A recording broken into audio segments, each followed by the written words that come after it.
que la joie du Seigneur a débordé. C'est que la joie du Seigneur a débordé. C'est que la joie du Seigneur a débordé. La joie du Seigneur a débordé. La joie du Seigneur a débordé. La joie du Seigneur a débordé. La joie du Seigneur a débordé. La joie du Seigneur a débordé.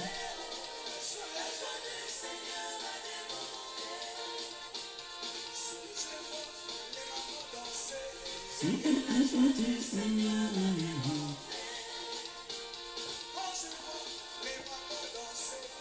C'est que la joie du Seigneur a débordé. C'est que la joie du Seigneur a débordé. La joie du Seigneur a débordé. La joie du Seigneur a débordé. La joie du Seigneur a débordé. La joie du Seigneur a débordé.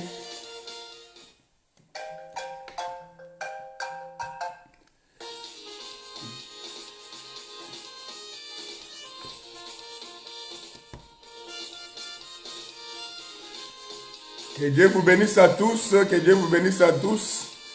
La joie du Seigneur déborde ce matin pour le souffle de vie qui nous a encore renouvelé gratuitement. Notre joie est débordante ce matin.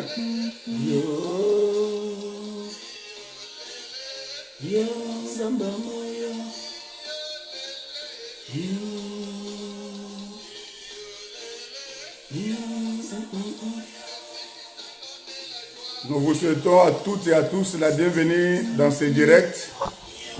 Que la grâce du Seigneur puisse encore accompagner tout un chacun de nous. Nous sommes en direct.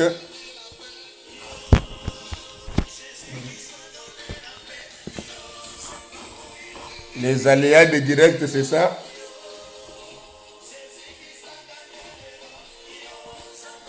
Des fois, la connexion bouge un peu. Comprenez, ce sont les aléas de direct.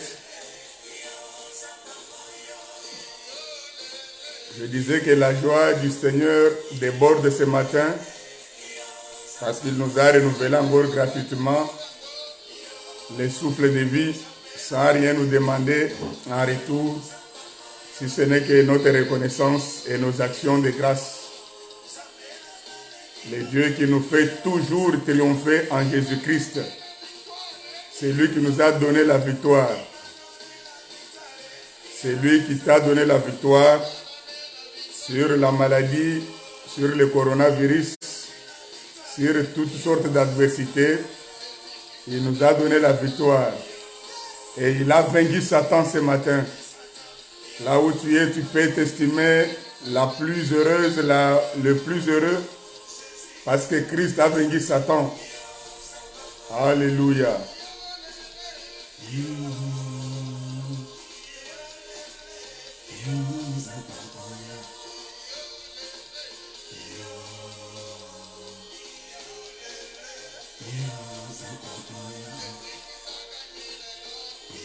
Soyez richement bénis, vous tous qui êtes déjà en ligne. Frère Joda, que le Seigneur te bénisse richement. Sœur Marceline, Sœur Thérèse, tous ceux qui sont déjà connectés, que le Seigneur vous bénisse richement. Ce matin, nous avons une joie du Seigneur qui déborde, que nous réalisons encore que nous sommes les exceptions de Dieu. Jésus-Christ a marqué le but parce qu'il nous a donné la victoire. Il nous a donné la victoire ce matin.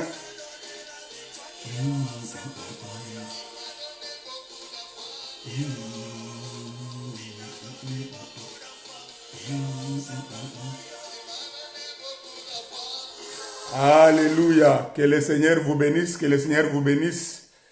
Je disais que nous sommes dans la joie ce matin de réaliser encore que Nous sommes les bénéficiaires de la grâce de Dieu. Nous sommes les bénéficiaires de la protection divine. Jésus-Christ nous a donné la victoire sur toutes sortes d'adversités. Jésus-Christ nous a fait triompher. C'est l'apôtre Paul dit dans l'épître aux Corinthiens que grâce soit rendue à Dieu le Père qui nous fait toujours triompher en Jésus-Christ. Et ce matin, hier nous dormions comme des morts. Hier nous ronflions comme des morts. Hier en dormant, Satan avait pensé peut-être que tu n'allais pas te réveiller ce matin comme plusieurs n'ont pas pu se réveiller. Mais parce que Christ t'a donné la victoire, Christ m'a donné la victoire, il est venu encore ce matin souffler encore dans nos narines, nous donner encore le souffle de vie, nous donner encore la force de nous tenir debout ce matin, nous donner encore la force de nous connecter sur les réseaux ce matin afin de communiquer, afin de partager sa pensée. Donc lors de ces directs, gloire et louange soient rendues à notre Seigneur. Ce matin, nous sommes en live sur Facebook. Notre bien-aimé, le technicien qui nous prend en direct sur la chaîne YouTube, étant empêché ce matin, la prédication ou notre moment de prière sera diffusé sur la chaîne un peu plus tard. Et pour tous ceux qui sont connectés sur Facebook, nous sommes bel et bien en direct en ce dimanche 17 mai de l'an de grâce 2020, qui est cette journée d'aujourd'hui, doit être pour nous un sujet de joie et d'allégresse, parce que c'est une journée que l'Éternel nous a accordée par sa grâce. On peut incliner nos têtes. Dans la prière. Nous voulons prendre 1 ou 2 minutes pour rendre encore les excellentes actions de grâce à notre Seigneur avant de partager notre parole, notre pensée que le Seigneur nous a mis à cœur ce matin pour l'édification de son Église, pour l'édification de son corps que nous sommes. Oui, Dieu de gloire et de bonté, nous voulons te dire encore merci. Merci pour ton amour à notre égard. Merci parce qu'il t'a plu, Seigneur, dans ta souveraineté, de nous renouveler encore gratuitement les souffles de vie ce matin, Seigneur. Tu as témoigné encore tes bontés à notre égard. Comme ton serviteur, Jérémie pouvait dire que tes bontés et tes compassions se renouvellent chaque matin. Oh, grand est ton nom, Seigneur, parce que ce matin, nous sommes les témoins vivants du renouvellement de tes bontés et de tes compassions à notre égard. Tendre Père, je m'en vais maintenant recommander ce moment de communion au Dieu vivant avec ton peuple de par le monde, entre tes saintes mains. Que tout se passe selon ton plan merveilleux. Que ce temps que nous allons passer ensemble au Dieu vivant, au travers de ces moyens techniques au Père Céleste, soit un moment d'édification, soit un moment de louange, d'adoration, Seigneur, dans nos cœurs, soit encore un moment de reconnaissance où chacun de nous va encore réaliser davantage que nous sommes réellement ton peuple. Nous sommes réellement les troupeaux de ton pâturage. Et c'est toi qui es notre berger. C'est toi qui nous viens nous passer encore en revue ce matin. Toi qui viens nous inspecter encore, Seigneur, dans nos cœurs. Agis, mon Dieu, mon roi, mon maître, selon les réalités de nos cœurs. Que la gloire, la louange, l'élévation et la magnificence te reviennent, de maintenant et pour toujours. En ton nom, Jésus, nous t'avons prié. Amen. Amen, amen, amen, amen. Gloire à Dieu. J'espère que vous avez passé une bonne semaine par la grâce du Seigneur. Que Dieu soit richement béni pour les moments formidables de prière que nous avons eu le vendredi dernier.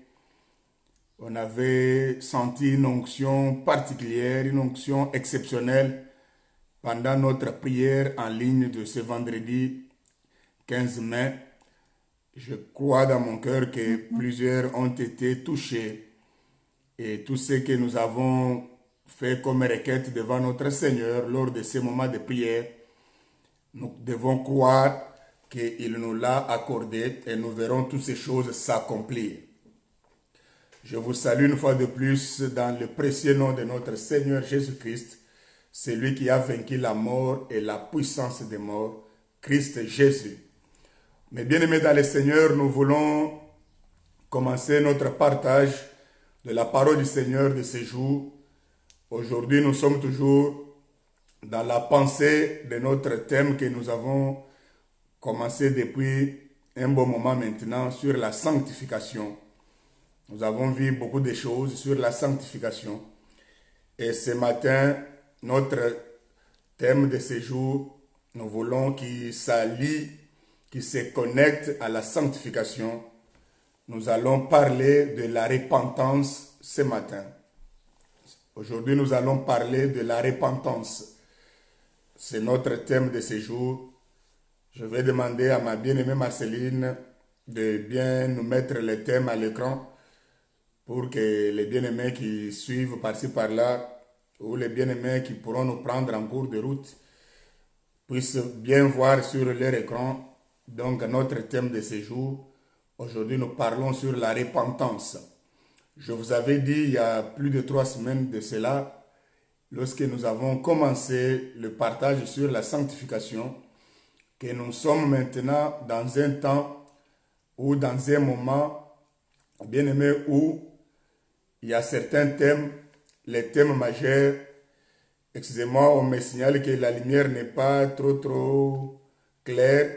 Excusez-moi. Voilà, là, donc je crois que c'est beaucoup plus clair maintenant.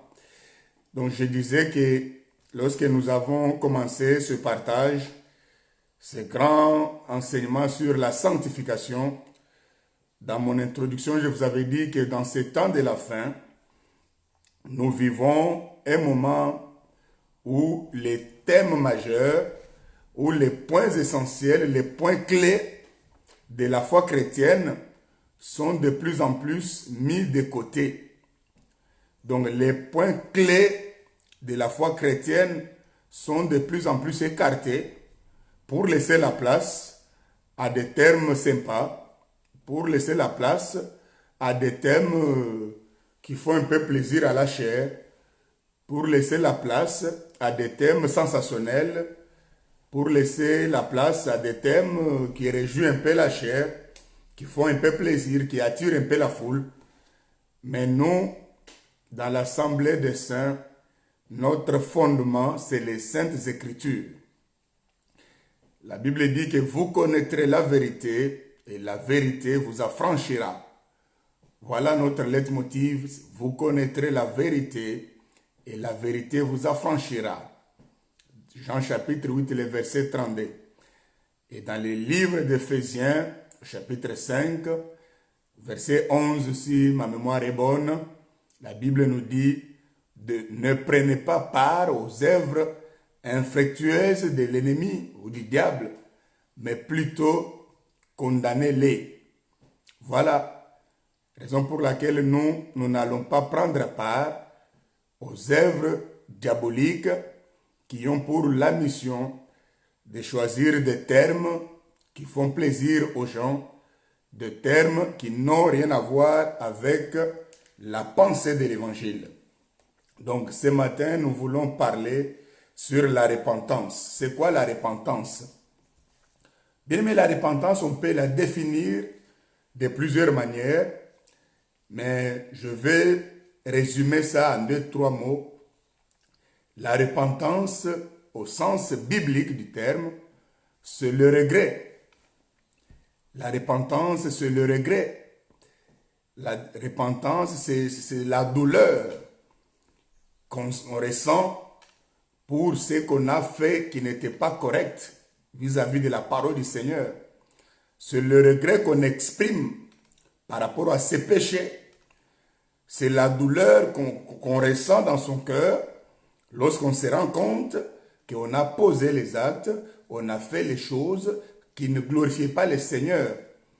Ces regrets-là, cette douleur-là que je ressens dans mon cœur, c'est ça qu'on appelle la repentance.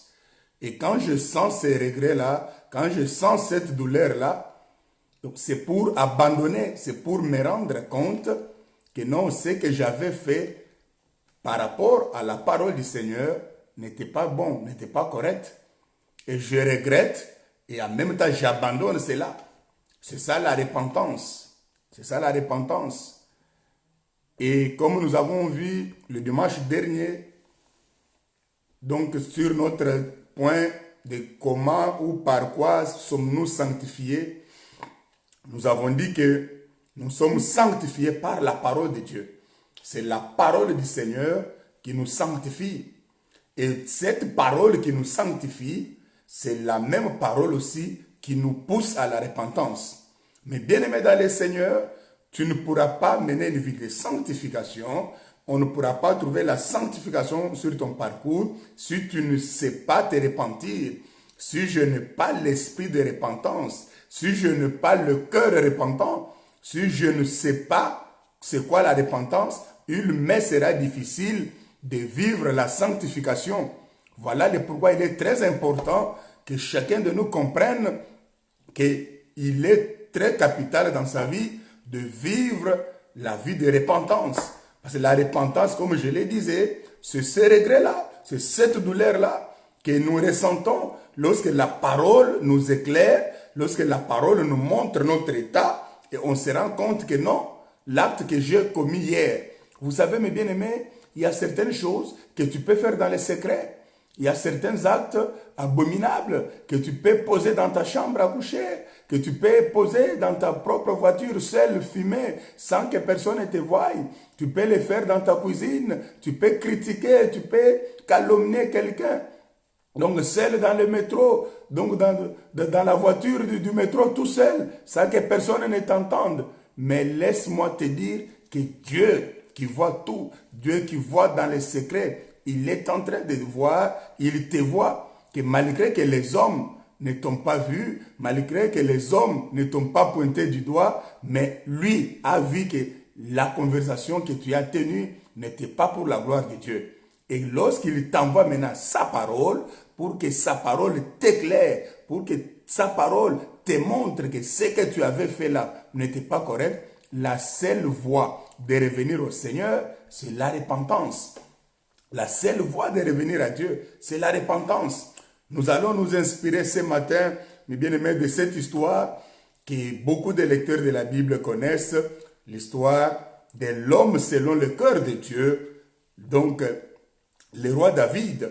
Je suis dans le deuxième livre de Samuel, 2 Samuel chapitre 12. Nous allons lire du 1er au 9e verset. Donc, 2 Samuel, le livre de 2 Samuel, chapitre 12, nous allons lire du 1er au 9e verset. Je rappelle pour les bien-aimés qui viennent de se connecter que ce matin, notre thème, c'est la repentance. Nous voulons parler de la repentance et j'ai dit que la repentance, bien-aimé dans le Seigneur, c'est un élément capital qui nous permet effectivement de mieux vivre notre vie de sanctification.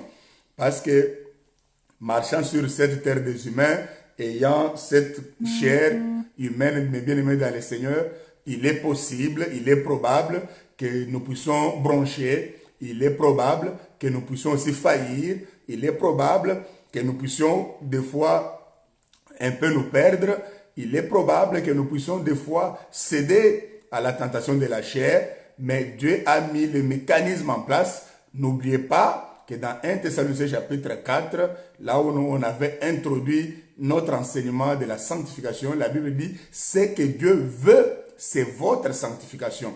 Comme ce Dieu-là veut notre sanctification, et comme ce Dieu-là connaît que l'homme est faible, l'homme est faillible, l'homme peut tomber, l'homme peut faillir un jour, il a mis aussi les mécanismes en place pour ramener l'homme toujours dans la voie de la sanctification. Et ces mécanismes-là, c'est la repentance. Les mécanismes-là, c'est la repentance, mes bien-aimés dans le Seigneur.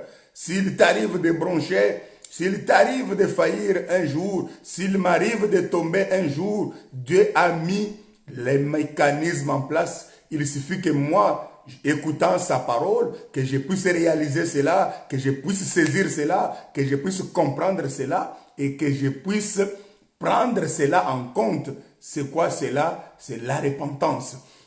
Donc je le disais, nous sommes dans 2 Samuel, chapitre 12, le verset, à partir du premier verset jusqu'au verset 9.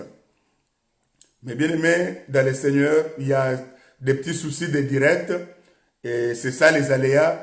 Quand on enregistre une émission, donc tous les petits détails, toutes les petites pannes techniques sont coupées au montage, et quand on va vous mettre la bande, ça sera déjà la bande bien coupée, bien montée. Il n'y aura pas de faille, mais nous, comme nous sommes en direct, il est probable que l'appareil que nous utilisons puisse des fois bouger. Il est probable des fois que la connexion puisse un peu bouger. Veuillez comprendre cela, mais le plus important, c'est le message. Le plus important, c'est la pensée de l'écriture que nous sommes en train de communiquer ce matin. Je fais la lecture, j'espère que tout le monde est à la page. J'espère que tout le monde a trouvé le passage de Samuel, chapitre 12. Je lis à partir du premier verset jusqu'au verset 9. Et l'Éternel envoya Nathan vers David. Nathan vint à lui et lui dit, il y avait dans une ville plutôt 2 hommes, l'un riche et l'autre pauvre. Nathan vient voir le roi David.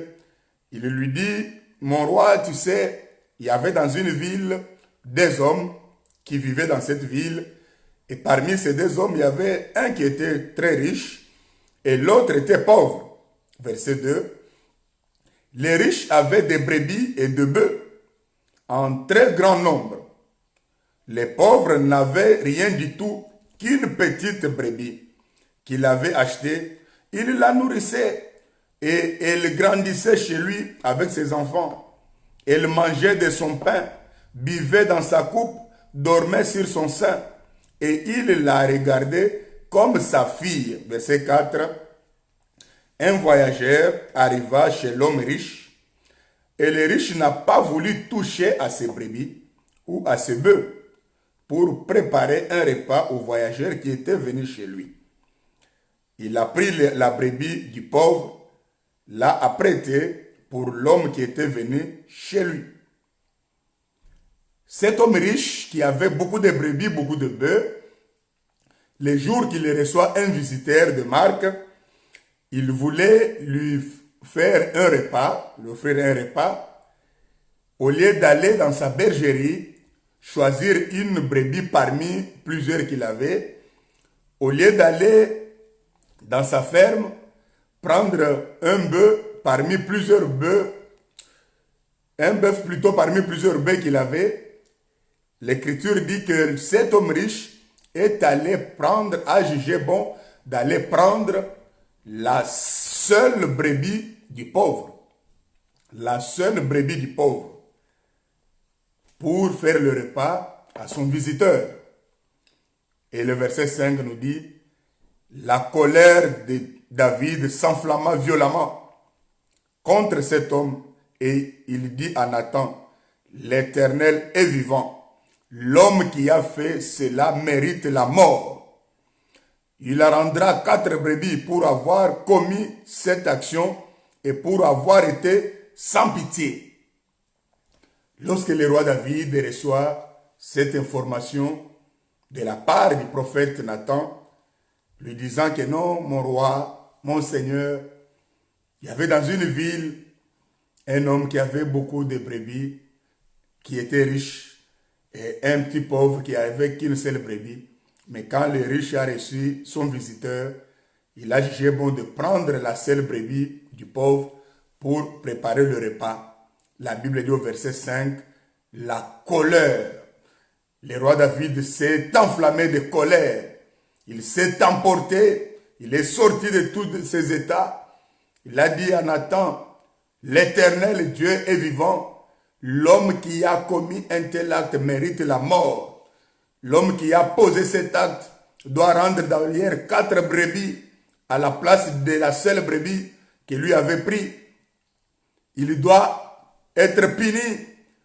Il mérite la mort. pour avoir commis une telle action, pour avoir agi sans pitié à l'égard de ces pauvres hommes.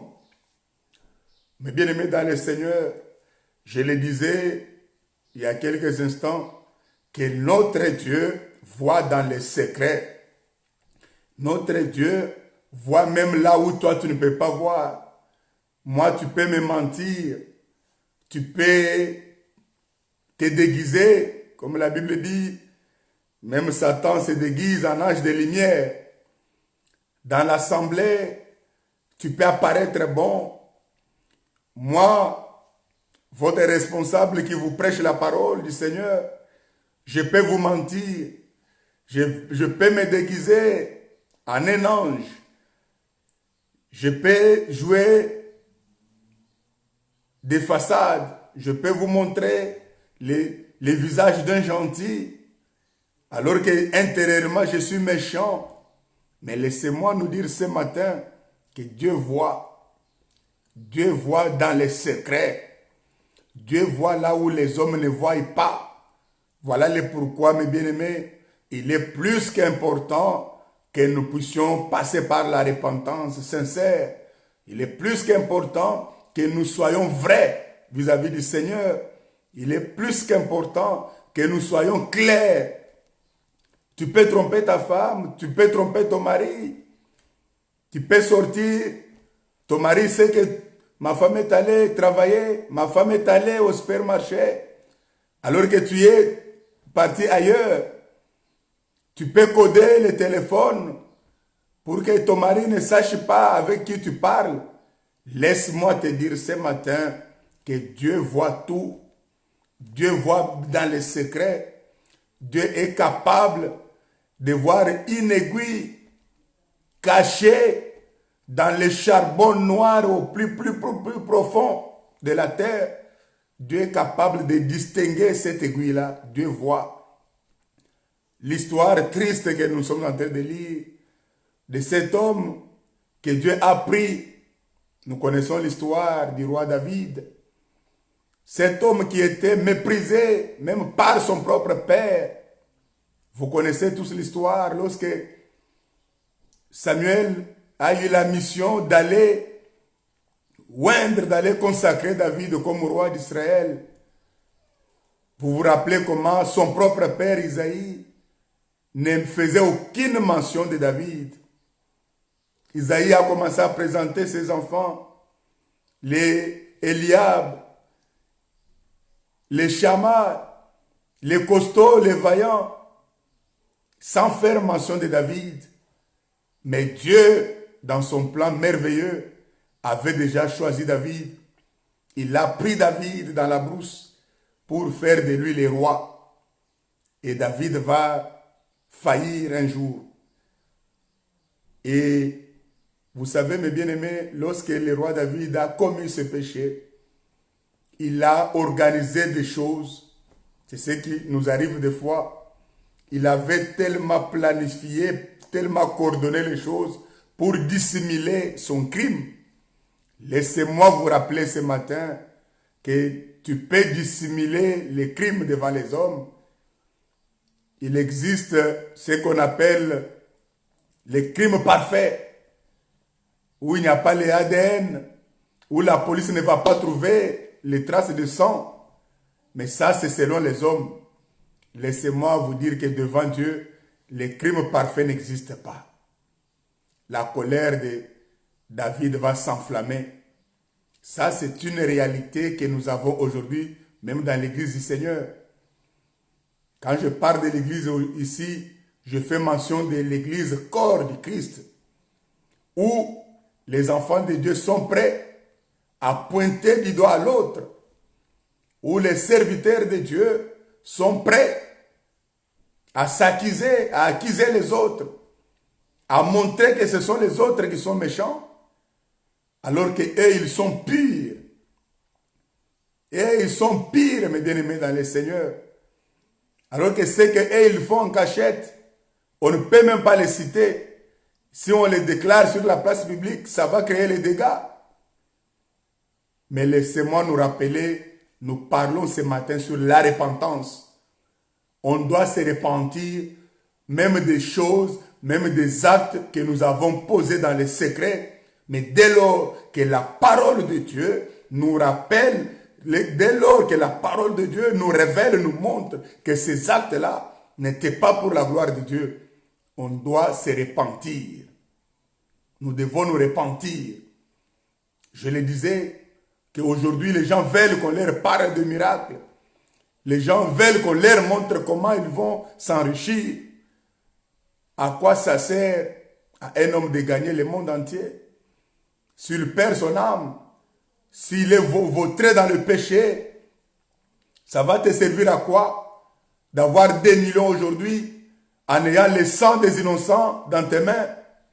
Ça sert à quoi? D'être élevé aujourd'hui. Si ta vie n'honore pas le Seigneur, la colère de David s'enflamma. Le verset 7, nous sommes dans 2 Samuel chapitre 2, chapitre 12 plutôt, verset 7. Nous avons lu jusqu'au verset 6. Et Nathan dit à David, tuez cet homme-là. Cet homme-là qui a agi sans pitié, cet homme-là qui a agi mal à l'égard du pauvre, cet homme-là qui avait beaucoup de brebis, qui avait beaucoup de bœufs, mais qui n'a pas jugé bon de prendre une brebis dans sa bergerie pour faire le repas à son visiteur, mais qui est allé dépouiller la seule brebis du pauvre. Cet homme-là, en réalité, c'est toi. C'est toi qui es cet homme-là. Bien-aimé dans le Seigneur, voilà l'importance de la parole du Seigneur. La parole de Dieu qui nous sanctifie. Et c'est cette même parole-là qui nous pousse à la repentance. Je le disais au début de mon message, qu'on ne peut pas dissocier la vie de sanctification avec la repentance. La repentance, c'est ces mécanismes, c'est cette voie excellente que Dieu a mise en place pour permettre à tous ces enfants qui, pendant leur parcours, peuvent broncher, peuvent faillir, doivent maintenant emprunter cette voie-là pour rejoindre la sanctification. Si tu ne sais pas te repentir, il te sera impossible de vivre la sanctification. Si tu ne sais pas savoir, si tu ne sais pas, comprenez ma tautologie, tellement ça bouillonne à moi ce matin. Donc si tu ne sais pas mener une vie de sanctification, si tu ne sais pas avoir la vie de repentance, la sanctification sera loin de toi. La sanctification sera loin de toi. Mais lorsque nous nous rendons compte que dans notre marche, lorsque je me rends compte que dans mon parcours, il m'est arrivé de faillir, il m'est arrivé de tomber, il m'est arrivé de céder à la chair, qu'est-ce que je dois faire? Je dois emprunter la voie de la repentance. La repentance, c'est le regret, c'est la douleur qu'on éprouve pour les péchés commis.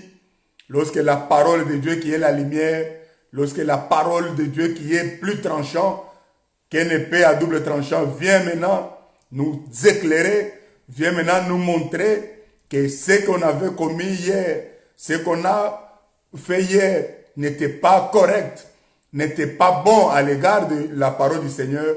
Qu'est-ce qu'on doit faire? On doit se repentir. Nathan va dire à David qu'en réalité, cet homme-là, c'est toi. Cet homme-là, c'est toi. C'est toi qui es cet homme-là. Ainsi parle l'Éternel, le Dieu d'Israël.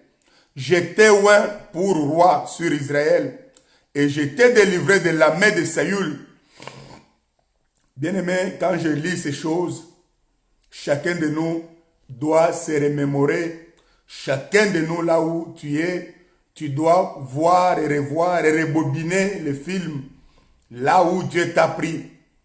Il y a d'autres personnes, mes bien-aimés, dont la date, l'heure et la seconde de la mort étaient déjà scellées par la famille. Il y avait d'autres personnes parmi nous, mes bien-aimés dans le Seigneur, dont les sorts étaient déjà scellés. La famille avait déjà conclu le contrat que lui ne pourra pas fêter son 10e anniversaire. elle ne pourra pas avoir 20 ans.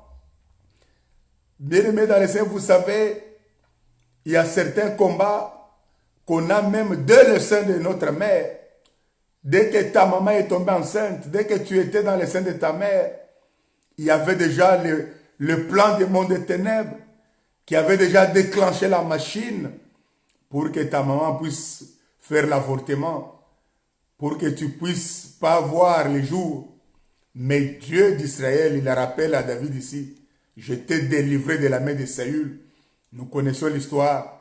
Quand le roi Saül a été déchu, comment il cherchait à tuer David, comment il cherchait à faire du mal à David.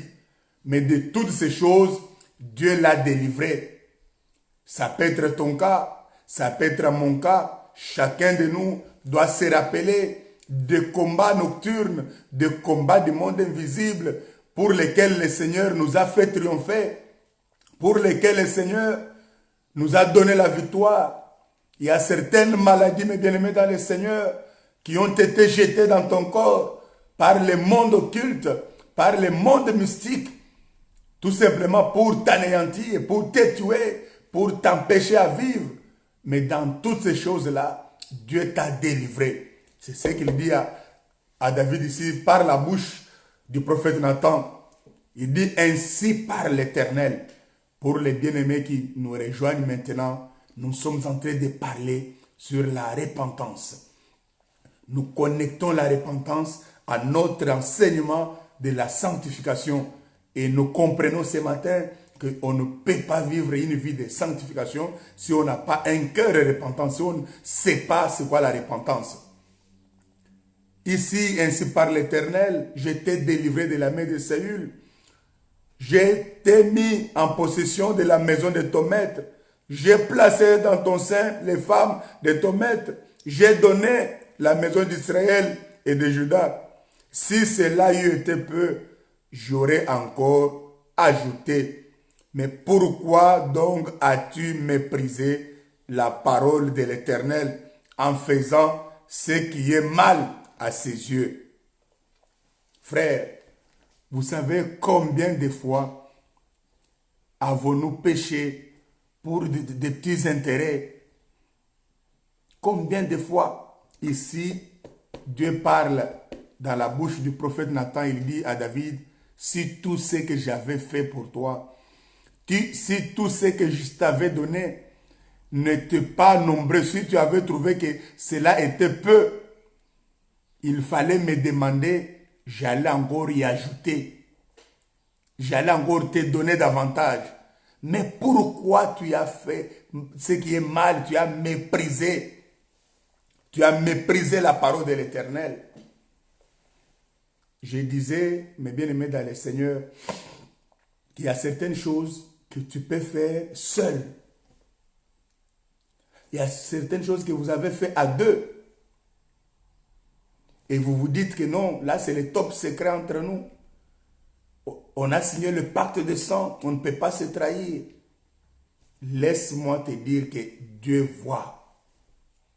Nous les hommes, on va t'acclamer. Nous les hommes, on va mieux t'écouter. Mais Dieu voit. Ici, David pensait que Dieu ne l'avait pas vu. Pour ceux qui ne connaissent pas l'histoire, je vais la synthétiser.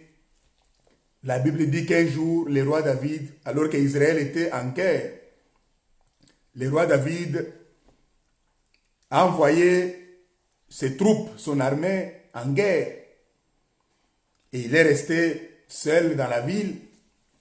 Et l'Écriture dit qu'un jour, le roi s'est réveillé. Il a commencé à marcher sur le toit du palais royal.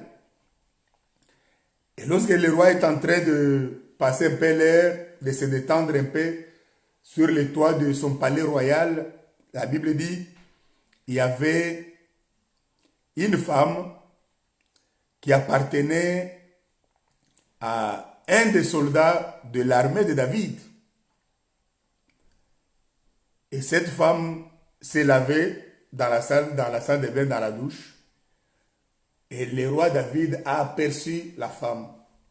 il l'a convoité dans son cœur. Il s'est renseigné de qui était la femme. On lui a dit que non, la femme appartient à un des vaillants soldats. C'est la femme de Uri. La Bible dit, le roi David a fait cour à la femme, a pris la femme d'Uri. Il est allé coucher avec la femme d'Uri. Et quelques temps après, Bathsheba va lui dire que non, écoutez, moi je suis enceinte. Qu'est-ce que le roi va faire? Il va faire revenir Uri d'urgence de la guerre. Il va tout organiser pour que Uri puisse passer la nuit avec son épouse. Au moins, les gens comprendront quand ils verront Bathsheba plutôt, enceinte. Les gens comprendront, oui, effectivement, c'est normal qu'elle soit enceinte parce que son mari est rentré de la guerre, elle était avec son mari. Mais bien aimé dans le Seigneur, la Bible dit, on ne se moque pas de Dieu.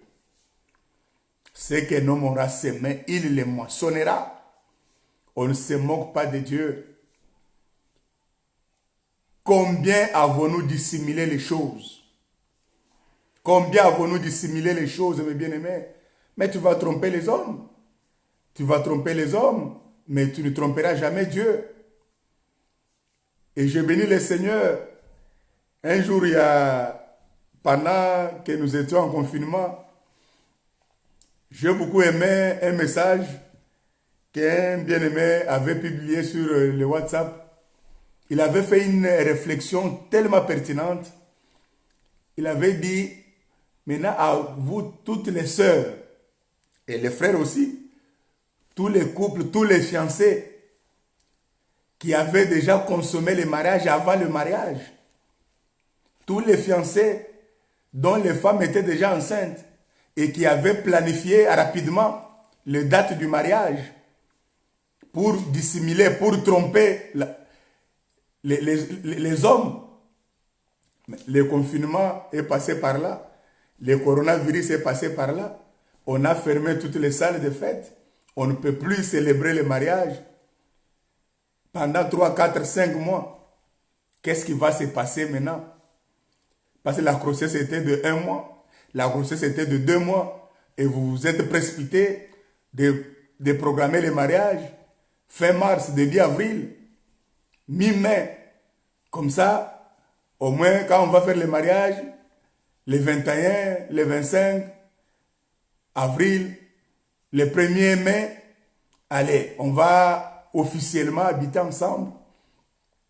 Donc, d'ici là, quand les gens vont s'apercevoir qu'il y a la grossesse, ils comprendront que c'est normal, on est mariés, on est ensemble. Mais les confinements et la pandémie sont passés par là. Qu'allez-vous maintenant faire? Comment allez-vous nous expliquer? D'ici là, quand donc, le ventre de la sœur va commencer un peu à prendre de l'ampleur, une seule voix t'est accordée ce matin. C'est la voix de la repentance. C'est la voix de la repentance. Reconnaître qu'effectivement, on avait mal agi.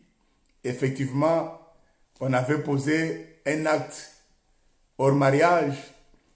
On n'avait pas honoré le Seigneur. On n'avait pas glorifié le Seigneur.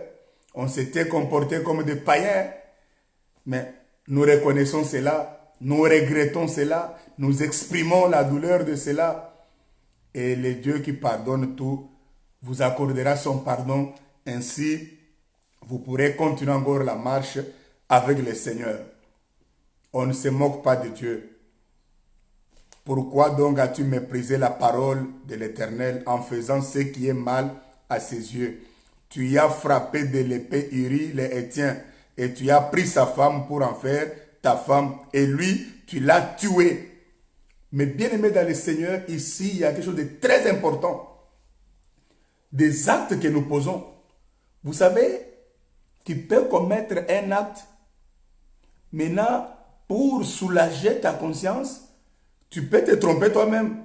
Tu peux dire, non, de toute façon, donc, ce n'est pas moi qui l'ai tué. Hein. Non, de toute façon, non, non, ce n'est pas, hein, ce n'est pas moi qui l'ai volé. Donc, ce sont les bandits. Mais les bandits, comment les bandits ont su qu'ils voyageaient ce jour-là? N'est-ce pas toi qui as donné l'information? Comment les bandits ont su qu'ils sortaient à la banque à 15 heures avec l'argent pour l'attaquer sur la route? N'est-ce pas toi qui as donné l'information? Comme c'est toi qui as donné l'information et que les bandits ont allé tuer ton frère, ont allé faire du mal à ta soeur, sache que c'est toi le meurtrier devant Dieu. Ici, David, physiquement comme ça, ce n'est pas David qui a tué Uri, mais David avait donné l'ordre. Parce que quand Uri est venu, ce que j'étais en train de synthétiser tout à l'heure, pour ceux qui ne connaissent pas l'histoire, quand David a fait revenir Uri en vie, Dieu, on ne se moque pas de Dieu. Dieu a fait endurcir le cœur d'Uri. Uri a refusé d'aller se coucher, d'aller coucher avec sa femme. David a tout mis en place pour que Uri aille dans sa maison, aille se laver, aille dormir au chaud avec son épouse. Uri a refusé ce confort-là. Et c'était le plan de Dieu pour dévoiler, pour mettre à nu le mal que David avait fait. Et comme la première mission de David, pour dissimuler son erreur, son péché, avait échoué, David va passer à la vitesse supérieure. Mais bien aimé dans le Seigneur, c'est ce qui nous arrive souvent. Par manque de discernement, tu peux tenter à faire du mal à ton mari. Tu peux tenter à faire du mal à ta femme. Tu te rends compte que ça n'a pas marché. Au lieu de comprendre que Dieu ne veut pas ça, de te repentir, le diable va t'insuffler encore une autre idée, une troisième, une quatrième idée. Mais sache que cela, c'est pour ta destruction, c'est pour ta perte. Quelle est la deuxième mission que David va choisir? David, comme il connaissait la loi, la Bible dit qu'une femme mariée est liée à son mari aussi longtemps que son mari vit. Donc, du vivant de son mari, si elle devient la femme d'une autre, donc elle sera appelée adultère. Qu'est-ce que David va faire? David va appeler Joab, son chef d'état-major, va donner les instructions pour que Joab puisse envoyer Uri dans un endroit très dangereux pendant la bataille, dans un endroit où il pourra être facilement atteint par l'ennemi. David va tout planifier pour que Uri soit tué. L'objectif c'était laquelle? Quand Uri va mourir sur le champ de bataille, au moins maintenant, David peut prendre Bathsheba, donc au grand jour, et toute la nation d'Israël comprendra que c'est normal, le roi n'a pas fait du péché, donc Bathsheba est maintenant libérée de la loi qui l'a liée à son mari.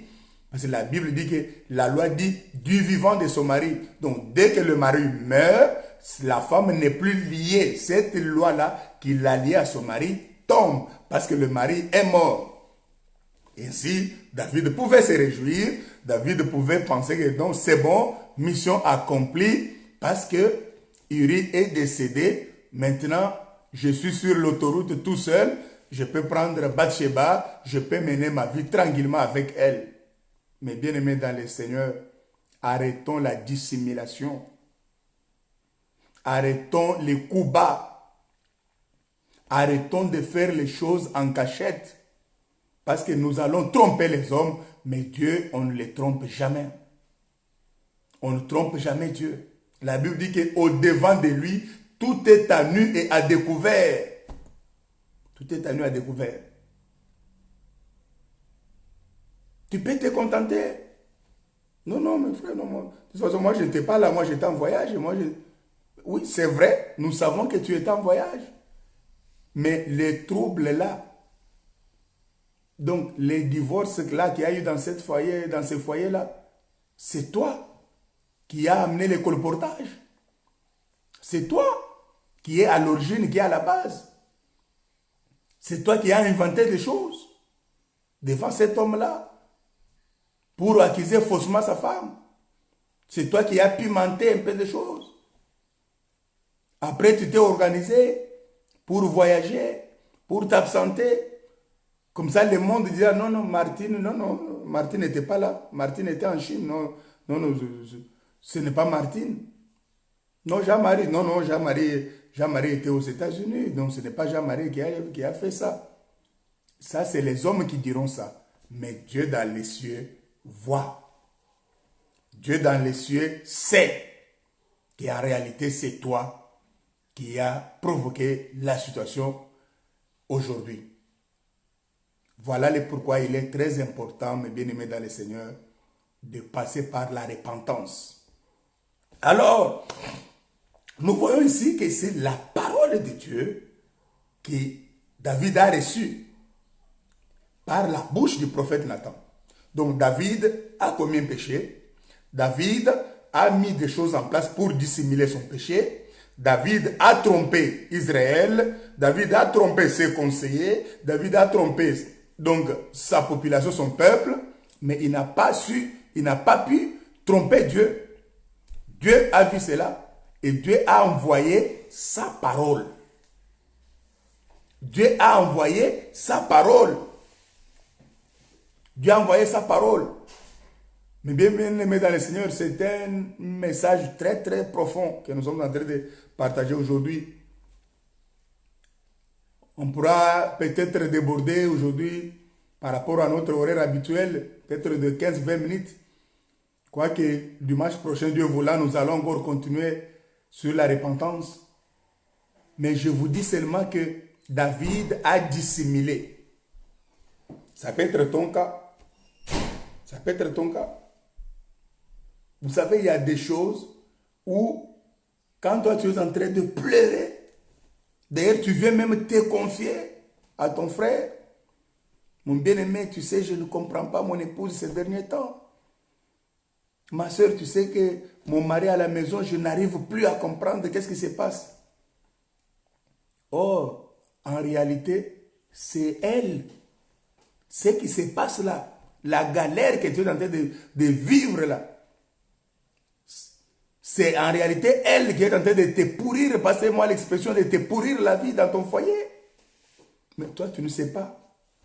Tu viens même d'avant. Au fur et à mesure, tu viens te confier. Donc, en réalité, tu viens lui donner encore des munitions pour t'achever davantage. Toi qui te comportes ainsi, toi qui te contentes ainsi du malheur de ta soeur, toi qui te réjouis du malheur de ton frère, répands-toi ce matin. Même toi qui suivras ces messages, demain ou après-demain ou dans 6 mois, si tu te retrouves dans ce cas de figure, je t'invite par les compassions de Christ à passer par la repentance, à te repentir, à abandonner ces mauvaises voies, à abandonner ces mauvaises habitudes, afin de remettre ta vie en règle avec le Seigneur. Afin de remettre ta vie en règle avec le Seigneur. Afin de régulariser ta situation devant Dieu. Vous savez, mes bien-aimés dans le Seigneur, la mort n'a pas de frontières. La mort n'a pas de barrières. Vous savez, aujourd'hui, avec la technologie militaire, il y a des boucliers anti-missiles où, quand on envoie les missiles, toi, tu peux débloquer les boucliers anti-missiles pour que la missile ne vienne pas détruire ton pays. Mais laissez-moi nous rappeler ce matin, la mort, il n'y a aucun bouclier anti-missile devant la mort. La mort, elle peut frapper quand elle veut à tout moment. Mais si tu ne veux pas te repentir et que la mort venait te prendre ce matin, la mort venait te prendre demain, quel sera ton sort? Quel sera ton sort? Si je vous rappelle qu'il n'y a pas le purgatoire, on ne viendra pas faire des prières post-mortem, on ne viendra pas demander à ce que Dieu puisse t'accueillir après ta mort. Non, ça ne sera que tes œuvres, ça ne sera que ce que tu auras fait pendant que le Seigneur t'avait donné le souffle de vie. Dès que le souffle de vie sera retiré, la sentence sera scellée. Sera scellée.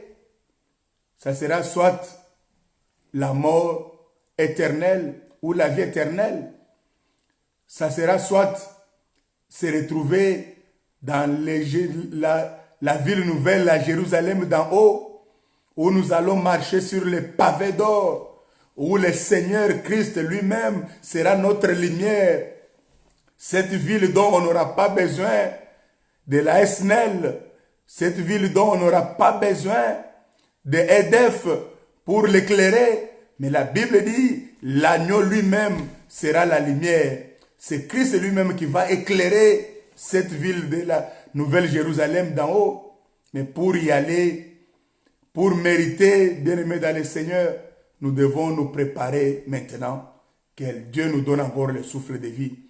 Et notre préparation passera, mes bien-aimés dans le Seigneur, par une vie de repentance. Savoir se repentir, savoir abandonner le mal, savoir réaliser, reconnaître que non, ce qu'on a fait n'était pas bon, ce qu'on a posé comme action ne glorifiait pas le Seigneur. Il est temps maintenant de régulariser notre situation, il est temps maintenant de marcher sur la voie du Seigneur.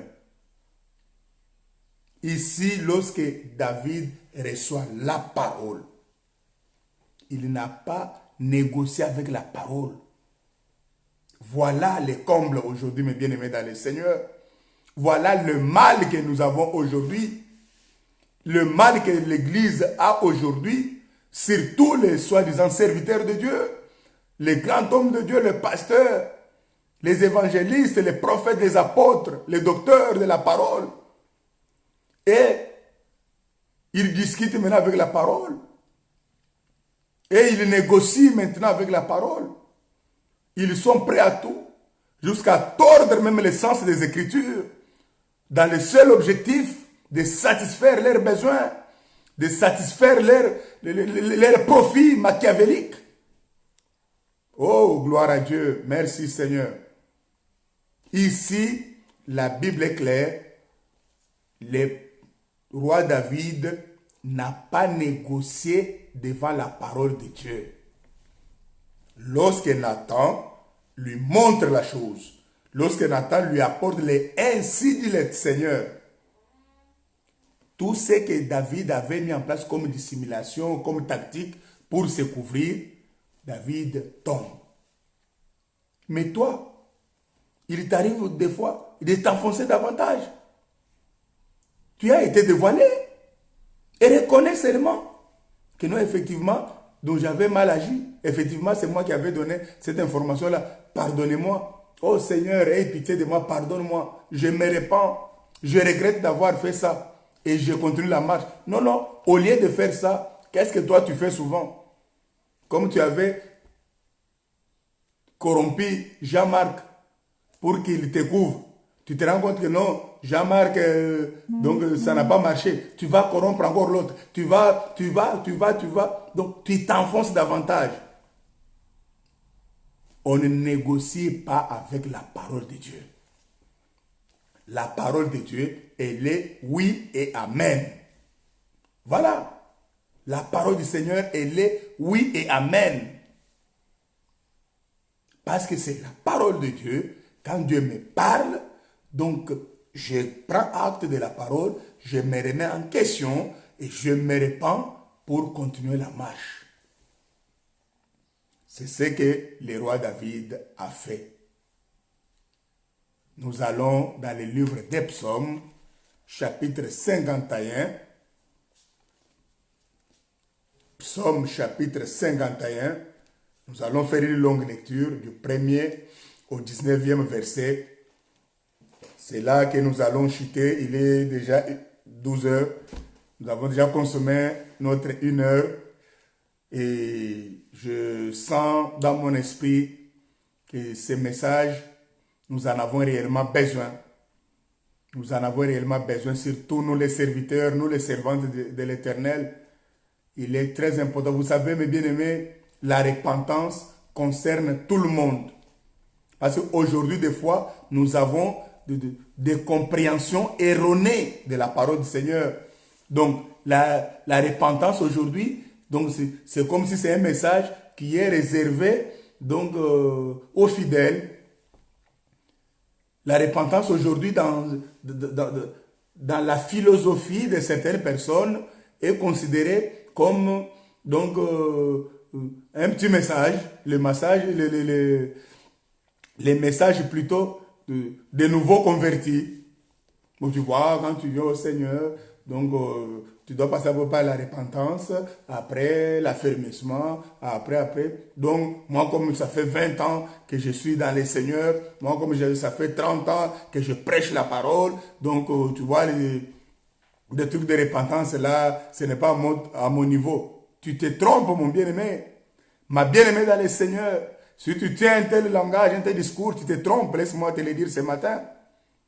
La repentance, comme la sanctification, c'est un message, c'est un élément capital qui nous concerne tous.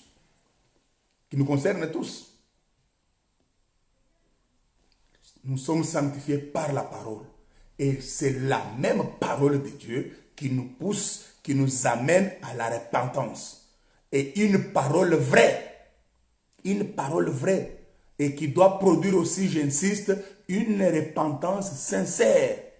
La repentance dont je suis en train de vous prêcher cet avant-midi, mes bien-aimés dans le Seigneur, ou cet après-midi pour ceux qui vivent dans d'autres pays, c'est une repentance qui doit être sincère, qui doit être le résultat de l'écoute de la bonne parole de Dieu.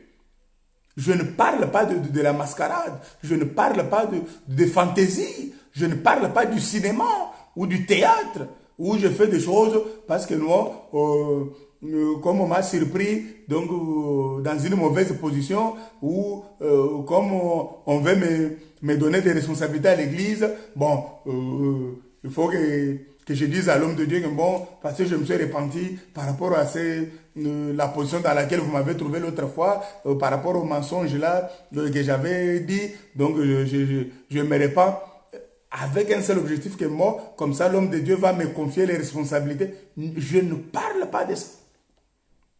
Je parle de la repentance sincère. La repentance sincère, le regret, la douleur qu'on ressent dans notre cœur après avoir écouté la parole de Dieu. Nous l'avons dit le dimanche passé, que c'est la parole de Dieu qui est une lampe à nos pieds, une lumière sur notre sentier. Quand cette parole vient nous éclairer, quand la parole de Dieu vient nous éclairer, elle vient nous montrer, on se rend compte que non, on était en train de marcher dans la boue. Qu'est-ce qu'on fait? On se répand. On se répand maintenant de cette boue-là. Donc, on quitte la boue. On ne marche plus dans la boue parce que la lumière de la parole a jailli et m'a fait voir qu'en réalité, tiens, depuis un mois, depuis une semaine, donc je marchais en réalité dans la boue. Je marchais dans le péché. Je marchais dans le désordre. Je marchais dans les abominations. Je marchais dans des compromissions. Lorsque cette parole de Dieu-là m'éclaire, qu'est-ce que je dois faire? Je dois maintenant obéir à cette parole. Je dois maintenant me laisser conduire par cette parole. C'est comment? En passant par la repentance. Une repentance sincère. Une repentance sincère. Je donne souvent ces exemples d'une bien-aimée sœur qui vit dans la débauche avec un homme, qui épousait un homme qui a beaucoup de moyens, qui la prend en charge, qui lui paye un bel appartement dans les 16e, un bel appartement dans les quartiers IP de Miami, de Las Vegas, de Los Angeles, qui lui fait voyager dans les jets privés, dans les first class, dans les business class. Mais bien aimé dans le Seigneur, selon le monde, tout ça, ce sont de bonnes choses. Mais lorsque la lumière de la parole jaillit, cette sœur doit réaliser, doit comprendre qu'en réalité, depuis 2 ans, je marche dans la boue. Je marche dans la boue. Ce jeune frère qui s'est fait un gigolo, parce que la femme prend soin de lui, la femme lui offre tout ce qu'il veut. Mais quand la parole du Seigneur, et quelle parole? C'est la parole de l'évangile que je suis en train de prêcher ce matin. Ce n'est pas la parole de la prospérité Au contraire, la parole de la prospérité, la parole du succès, la parole de ta réussite, la parole de ton élévation va te pousser davantage de demeurer dans cette vie-là. Parce que la prospérité, qu'on t'a toujours prêché là, l'élévation qu'on t'a toujours parlé là, c'est toujours une élévation matérielle, c'est toujours une prospérité financière matérielle. Or, comme elle ou lui, elle te donne d'argent, tu voyages, je le disais, dans les business class, tu as le luxe, donc tu vas te contenter de cela. Je parle de la repentance sincère. La repentance sincère, qui est le fruit de l'écoute de la bonne parole. Le fruit de l'écoute de la bonne parole. Mais bien aimés dans le Seigneur, et la bonne parole de Dieu ne nous fera pas toujours plaisir, je l'ai dit. La bonne parole de Dieu ne nous fera pas toujours plaisir. Des fois, quand la parole de Dieu arrive, donc elle vient comme le marteau, comme nous le disions le dimanche passé. Elle vient bouleverser les données. Toi, tu avais toujours planifié comme ça. Mais comme c'est Dieu qui connaît la fin de la chose, avant même que la chose ait commencé, la parole de Dieu peut venir pour bouleverser tes pensées. Mais parce que c'est la parole de Dieu, nous le savons que fin de fin, c'est la parole de Dieu qui aura raison. Et qu'est-ce qu'on fait? On se laisse conduire par la parole de Dieu. C'est ce que David a fait. Béni soit le Seigneur, parce que le roi David avait compris cela. Lorsque Nathan lui donne l'information, lorsque Nathan lui dit « Ainsi parle le Seigneur », David n'a pas négocié. David n'a pas cherché à se justifier. Qu'est-ce que David a fait? David a reconnu son péché. C'est ça la repentance, mes bien-aimés. Comment tu vas vivre la sanctification si tu ne sais pas te repentir? Si la vie de repentance ne te dit rien. Nous devons passer par la repentance. En ayant ainsi un cœur repentant, notre vie de sanctification sera toujours au top. Il y a un homme de Dieu qui chante aussi, qui est un grand chanteur, qui avait illustré ça par une chanson qu'il avait intitulée les crayons et les bics ou les stylos. Et il avait pris des exemples de deux disciples du Seigneur, Judas et Pierre. La Bible, j'allais dire la Bible, ses frères là dans son chant, il fait cette métaphore. Il dit que Pierre a renié le Seigneur. Pierre a renié le Seigneur. Mais l'avantage que l'apôtre Pierre avait un cœur repentant. Donc, Pierre avait un crayon. C'est-à-dire, avec le crayon, quand on écrit, et qu'on se rend compte, oh, ce qu'on avait écrit n'est pas bon, on peut prendre maintenant la gomme, effacer et corriger. Mais avec les stylos bleu noir, donc quand on a déjà écrit, on aura du mal à prendre la gomme. Comprenez la métaphore. Bien qu'il y a aujourd'hui la technologie, les blancs là où on peut aussi effacer, mais comprenez la métaphore. La métaphore, c'était juste de nous ramener à avoir un cœur prêt à se repentir. Dès lors qu'on se rend compte, dès lors qu'on s'aperçoit qu'on a mal fait, on a mal agi, on n'a pas fait ce que la parole de Dieu nous recommandait de faire, on doit maintenant se repentir. C'est ce que David a fait. C'est ce que David a fait. Psaume 51. L'autre, Psaume 51, David écrit cela après la visite du prophète Nathan dans 2 Samuel chapitre 12, là où nous étions tout à l'heure. Donc, 2 Samuel chapitre 12, Nathan amène la parole. La parole vient maintenant mettre à découvert. La parole vient maintenant donc mettre à nu ce qui était caché. Mais bien aimé dans le Seigneur, tu peux tromper les hommes tu peux tout faire.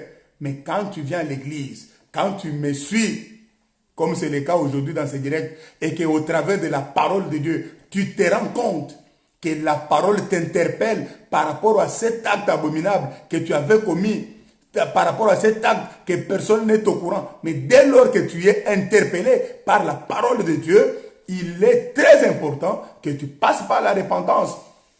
Il ne faut pas que le diable puisse te tromper, que non, personne n'est au courant, personne ne sait. Et attention, tu vois, pour ton image, quand même, tu vois, tu es une grande personnalité, qu'est-ce que les gens diront si tu dis ça, que mes bien-aimés dans le Seigneur, ces gens diront, qu'est-ce que les gens diront là? Ne sauveront pas ton âme.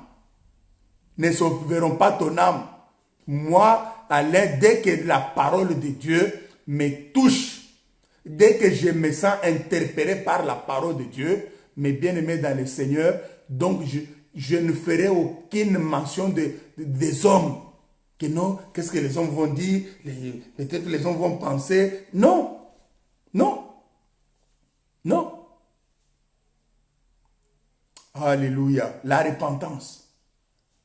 La repentance. Un jour, on a reçu un homme de Dieu dans l'assemblée qui a prêché, qui a prêché, qui a prêché. Les choses qu'il prêchait, donc je sentais dans mon cœur que Dieu me parlait. Que Dieu me parlait. Dès qu'il a fini la prédication, quand il a dit que c'est lui qui a besoin de la prière, qu'il passe devant, j'étais le premier à passer devant. Je n'ai pas regardé un pseudo-statut que non, c'est moi le responsable de l'assemblée, je suis le prédicateur, je suis l'homme de Dieu, qu'est-ce que les fidèles vont penser? Ma vie ne dépend pas des fidèles. Ma vie doit être en règle avec le Seigneur. J'étais le premier à quitter là où j'étais assis pour m'avancer devant et recevoir la prière que cet homme de Dieu m'impose.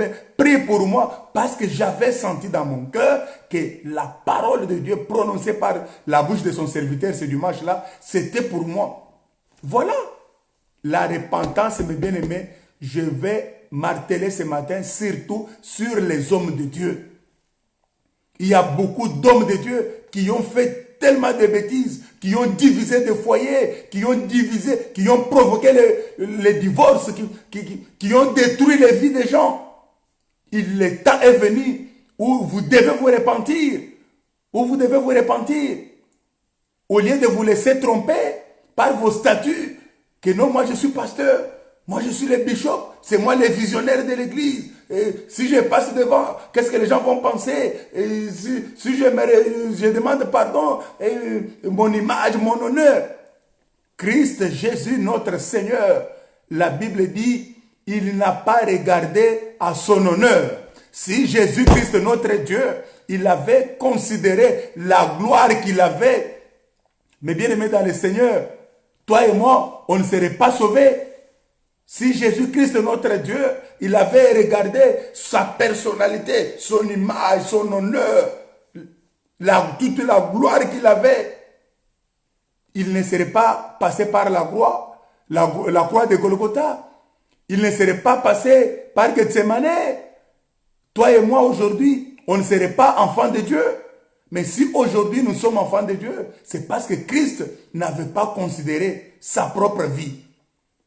Mais combien aujourd'hui nous voyons les hommes mortels, les hommes inutiles, comme l'apôtre Paul dit, je suis un serviteur inutile. Mais aujourd'hui nous voyons les hommes inutiles, sauvés par grâce, mais c'est donner tellement d'importance. Tout mettre en œuvre pour leur image. Quand il entre dans l'église, il faut que tout soit bien placé, sa chaise là où il doit s'asseoir, la Bible, donc tout doit être minutieusement bien préparé. Mais qu'est-ce qu'on a à faire de cela, mes bien-aimés? Qu'est-ce qu'on a à faire de cela? Alléluia. La repentance. Je répète, David n'a pas négocié avec la parole de Dieu. Nathan lui parle dans 2 Samuel 12. Et David, il vient dans Psaume chapitre 51. Il se répand. Il reconnaît. La repentance, mes bien-aimés, dans le Seigneur, c'est le fait de reconnaître le mal qu'on a fait. et de demander la miséricorde de Dieu, de prendre des résolutions, de ne plus les faire. C'est ça la repentance. C'est ça la repentance. David reconnaît réellement que j'ai péché contre toi. J'ai péché contre toi. Mon péché est constamment devant ma face. Pardonne-moi. Et renouvelle-moi ton onction. Alléluia. Verset 2. Psaume chapitre 51. Lorsque Nathan le prophète vint à lui, vint à David, après que David fit aller vers Bathsheba, qu'est-ce que David va répondre à l'homme de Dieu? Aujourd'hui, si l'homme de Dieu prêche comme je l'ai fait ce matin, et que poussé par l'Esprit, inspiré par le Saint-Esprit, il touche là où ça te fait mal, il touche là où tu es en train de marcher en dehors de la volonté de Dieu, au lieu d'avoir l'attitude du roi David. Qu'est-ce que nous avons? Non! Vous commencez à condamner les gens, vous commencez à juger les gens. Qu'est-ce que vous croyez? Mais bien aimé dans le Seigneur, quelqu'un qui a le cœur de la repentance, il ne se justifie pas. Parce que la parole de Dieu frappe dans son cœur, la parole de Dieu vient éclairer sa vie, et la parole de Dieu vient lui montrer qu'il marche dans la fausseté. Qu'est-ce que cette personne-là fait? Et elle se plie à la parole. Elle se plie à la parole. C'est ce que David a fait. C'est ce que le roi David a fait ici. Alléluia, gloire à Dieu. Qu'est-ce que le temps passe vite ce matin? Qu'est-ce que le temps passe vite ce matin? Lorsque Nathan le prophète vient voir David, qu'est-ce que David va faire? Le verset 3, nous sommes dans Psaume chapitre 51. Ô Dieu, aie pitié de moi dans ta bonté, selon ta grande miséricorde. Voilà le propos de la repentance. Voilà le propos, le langage de la repentance. Le langage de la repentance. Quand on se repent, on est petit, on se rend compte qu'on est petit, qu'on n'est rien, qu'on n'est rien. Aie pitié de moi, dans ta bonté, selon ta grande miséricorde. Efface mes transgressions. Lave-moi complètement de mon iniquité et purifie-moi de mon péché, car je reconnais mes transgressions. Car je reconnais mes transgressions. Bien-aimé dans le Seigneur, la repentance, c'est d'abord reconnaître. C'est d'abord reconnaître. D'abord reconnaître que ce qu'on avait fait n'était pas bon. La manière dont on a agi n'était pas correcte de mon identité d'un enfant de Dieu. L'acte posé ne me caractérise pas par rapport à mon identité d'un serviteur de Dieu, d'une servante du Seigneur. Et reconnaître. Reconnaître. C'est ce que David a fait. Que Dieu soit richement béni. Les soucis et que ce message soit suivi par le plus grand nombre possible. Voilà le pourquoi on ne veut pas être trop long. Donc, c'est pour permettre que la diffusion sur la chaîne YouTube puisse permettre à ce que le plus grand nombre possible puisse aussi être impacté par le message. Plaise à Dieu, le dimanche prochain, nous allons y revenir. Donc, je sens sur moi une onction exceptionnelle quand je parle de ce message, quand je parle de la repentance. Et je sens dans mon esprit que c'est le message du moment. C'est le message, l'Église du Seigneur a perdu, a dévié de sa vocation de prédilection, a perdu sa mission primaire, sa mission principale, qui est de ramener les gens dans la voie du Seigneur. Amener les gens dans la voie du Seigneur. Ecclésia, venant du grec, qui dit sortir des hommes, des femmes qui sont sortis d'eux, mis à part. Et la repentance, c'est un élément important qui va nous permettre à chaque fois qu'on se rendra compte que ce qu'on a fait n'est pas correct, de retourner dans la bergerie. Que Dieu soit richement glorifié pour ces moments de partage que nous accorde encore ces jours, en ces jours de grâce du 7 mai 2020. Que cette journée soit pour nous encore un sujet de joie et d'allégresse. Nous nous retrouvons le mercredi à 21h. Vous avez les numéros pour notre prière en ligne. Nous passons des moments de bonheur en priant en ligne. Le vendredi, même horaire, 21h à 22h. Nous nous connectons en conférence pour prier ensemble. Ce vendredi, on a prié pour notre pays, la France. On a prié pour le Congo. On a prié pour nos familles. Je vous disais au début que c'était formidable. C'était vraiment formidable de prier pour nos familles, de bénir nos femmes, nos maris, nos enfants, nos voisins, nos frères et sœurs. Demander la bénédiction, la faveur, la protection de Dieu. C'était vraiment exceptionnel. Et plaise à Dieu, c'est mercredi, si le Seigneur nous garde, nous allons encore être là pour passer un moment dans la prière avec le Seigneur. Et Dieu voulant, le dimanche prochain, nous allons encore revenir sur la repentance. Je parlais, je dirais peut-être que 20%. Donc, je ne pense pas avoir franchi même 30%. Par rapport à ce que le Seigneur a déposé dans mon esprit, dans mon cœur, pour la repentance. Et comme je le disais, c'est un message qui se connecte à la sanctification. Laisse que l'amour de Dieu le Père, la grâce de Christ Jésus, notre Seigneur et Sauveur, et la communion du Saint-Esprit puisse être votre partage. Amen. Que Dieu vous bénisse. Nous avons fini.